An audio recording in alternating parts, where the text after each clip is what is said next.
Hi, everybody. Welcome. Katherine Reay here. It's 10-Minute Book Talk with my co-hosts, Rachel Linden and Marie Bostwick.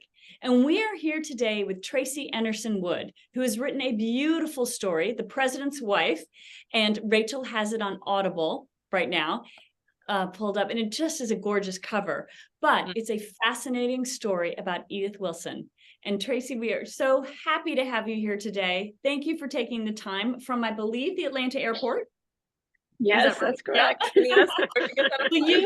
Will you tell us a little bit about your story? Okay, sure. Yeah, excuse the jet noise if you can hear it. No, good. But this is a story of Edith and secondly, Woodrow Wilson, President Woodrow Wilson. Edith was Woodrow Wilson's second wife and is sometimes known as our first woman president. So I already kind of knew a little bit about how some people said that she took over when Woodrow Wilson had a devastating stroke in his second term, and never really thought much about it. Thought maybe she kind of signed a few things she shouldn't have, who knows. But I really got fascinated with it when I started hearing more and more about her, especially in connection with some things going on today with our, sort of elderly leaders in this country.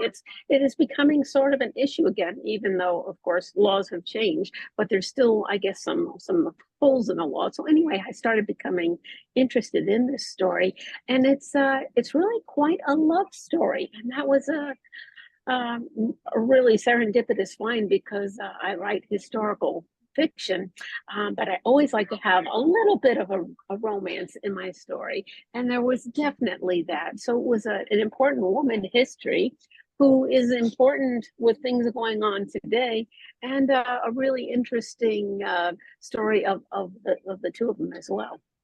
I love that. It is interesting. I mean, I have to say, when we think of first ladies that we might be writing about, I got to say, Edith Wilson does not come first to my mind. So how did you first stumble upon her story? I mean, you've told us a little bit about, why it's interesting, but how did you first learn about this? Because she's not somebody who's been on my radar. No, I actually stumbled on a book called President in Love, which was their love letters. And so I stumbled upon that. And I was seeking a new heroine. And I had already written about a woman engineer in The Engineer's Wife. And I'd written about a nurse. Of course, my background's in nursing. So that was a little bit less of having to do a lot of research on a new field. And I wanted to do something quite different. And I had never written anything political. I'm not a real, especially political person. So that attracted me, just sort of to do something new and different. And the other thing that attracted me about this story was the setting, because I have a lot of family in Virginia and in the Washington, D.C. area, and also out in Western Virginia, where both Edith and Woodrow were from.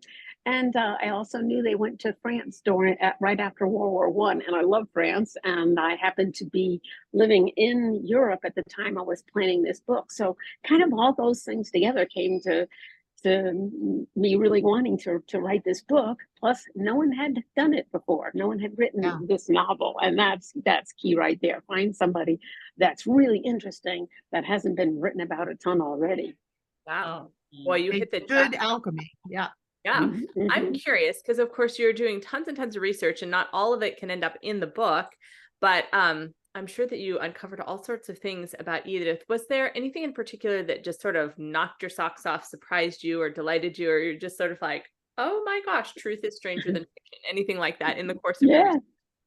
I can come up with two things real quick. One of them was that Edith was the first woman to have a driver's license in Washington, D.C. and drove her own little electric car everywhere. So she was a woman way ahead of her time. Woodrow Wilson never had a driver's license, never learned how to drive. So I had fun writing a scene where she drives him around and scaring the bejesus out of him. And then the second big surprise was about Woodrow himself. I had this picture of him in my mind of this very sort of stoic guy with stiff collars and very professorial, because that's who he was, president of Princeton and governor before he was president. But reading his love letters in that book I mentioned before, President in Love, he was the romantic. He went on for just pages and pages about how much he loved her and couldn't live without her, and she made his heart beat, and oh, he was this like Victorian romance. I think he missed his mark in life. He totally could have been a romance novelist. And Edith was more sort of circumspect. She would write back saying, yeah, what about William Jennings Bryan we were talking about? You know, that's how she would answer. Or like, She's like, get to the business, and he's like, I love you. Yes. So, you know, that was a big surprise, and it was really intriguing. And I knew I had to just absolutely had to investigate this relationship and see how it went on, because they were basically fixed up, which was another big surprise. They were set up. Oh, how fascinating. Okay, I've got a question for you, and I'm going to preface it by saying I'm not asking you to get political. We are a book talk show. But you just said you're not a political person, and you did this research on a president and his wife. Do you feel that after writing it, you know a little bit more about how our political system or world operates? Like, were there insights then that you could say, oh, I get it now? Just a high level. Oh yeah, I learned a lot because I kind of went in knowing not much at all, and I kind of basically know, you know, the Constitution outlined, you know, succession of presidency and that kind of thing. I didn't know that the 25th Amendment didn't exist then. It exists now, but that was after the assassination of John F. Kennedy that we did that. I also found that there's still kind of holes in that. The 25th Amendment kind of says, you know, what happens if a president dies, but doesn't really look at things like what happens if the president is sort of like what happened to Woodrow Wilson, not really able to function as a president, but not willing to kind of step down. And what role do we have then? I mean, it doesn't automatically go to the vice president. And so I guess I learned basically is we need to really still look at this. You know, we haven't quite solved the problem. We need to look at modern day legislation and kind of patch up some of those holes and make sure we don't get ourselves in a real pickle. Fascinating. I would not have known that at all.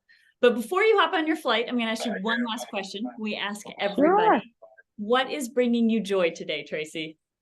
Well, I am on my way to a fabulous conference called the Gilded Leaf Conference in Indianapolis, actually Carmel, just north of Indianapolis.